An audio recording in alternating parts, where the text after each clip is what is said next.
என்ன ஸ்டேஷன் கூட்டிட்டு போயிட்டாங்களா? அவ இந்த தப்பு பண்ணிருக்க மாட்டா சார். அவளை எதுக்கு ஸ்டேஷன் கூட்டிட்டு போனோம்? உங்க பொண்ண நானும் அப்பாவின்னு தான் நினைச்சேன்.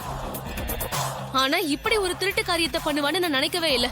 எங்க சுவாதி கண்டிப்பா இந்த காரியத்தை செஞ்சிருக்க மாட்டா. அவ வசதியான வீட்டு பொண்ணுங்க. உங்க நகையெல்லாம் திருடணும்னு அவளுக்கு அவசியமே இல்ல.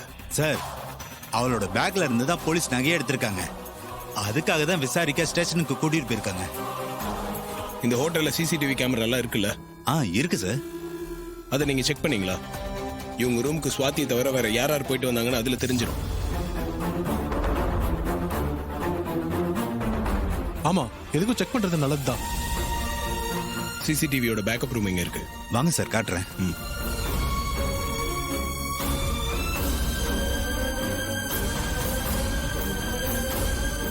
தம்பி சொல்லுங்க சார். பிரதர் வந்து ரூம் நம்பர் 103ல காலையில இருந்து இப்போ வரைக்கும் யார் யார் வந்துட்டு போனாங்கன்னு செக் பண்ணணும். ஃபுட்டேஜ் காட்டுங்க.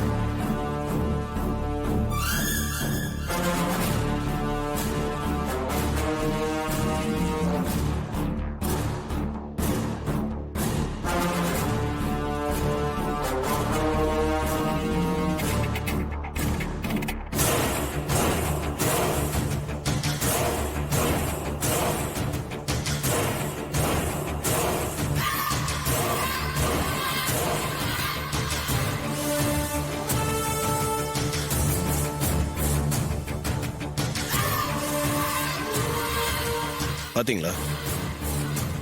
சுவாதி பின்னாடி இந்த ரூம் பாய் தான் போயிருக்கா. இதையே அவர் பண்ணிருக்க கூடாது. என்ன சார் கற்பனையில எதை சொல்றீங்க? கற்பனை இல்லைங்க, இதான் நடந்திருக்கணும். ரூம் பாய் உள்ள போய் தான் அவங்க நகையை எடுத்து சுவாதி பேக்ல போட்டிருக்கணும். சார், அவன் போட வேண்டிய அவசியம் என்ன சார் இருக்கு? அது அவங்கிட்ட தான் சார் கேட்கணும். வாங்க.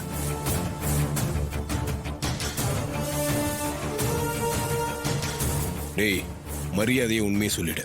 நீ தானே நகையை எடுத்து சுவாதி பேக்ல போட்ட? சார், என்ன சார் என் மேல அபாண்டமா பழி போடுறீங்க? சார், நான் எந்த நகையும் பார்க்கல. எனக்கு அதை பத்தி எதுவும் தெரியாது சார். டேய், நீ தான் சுவாதி போனதுக்கு அப்புறம் அவங்க ரூமுக்கு போயிருக்க. சார், காபி கொடுக்க தான் சார் ரூமுக்கு போனேன். மத்தபடி வேற எதுவும் எனக்கு தெரியாது சார். உங்க பொண்ணு திருடுனதை மறைக்க என் மேல பழி போடுறீங்களா சார்? டேய், மரியாதையை உண்மையை சொல்லிடு. நீ தான் அந்த நகையை எடுத்து அவ பேக்ல போட்டிருப்பேன்னு எனக்கு நல்லா தெரியும். சொல்றா. சார், அதான் சொல்றேன் சார், எனக்கு எதுவும் தெரியாது சார். சார்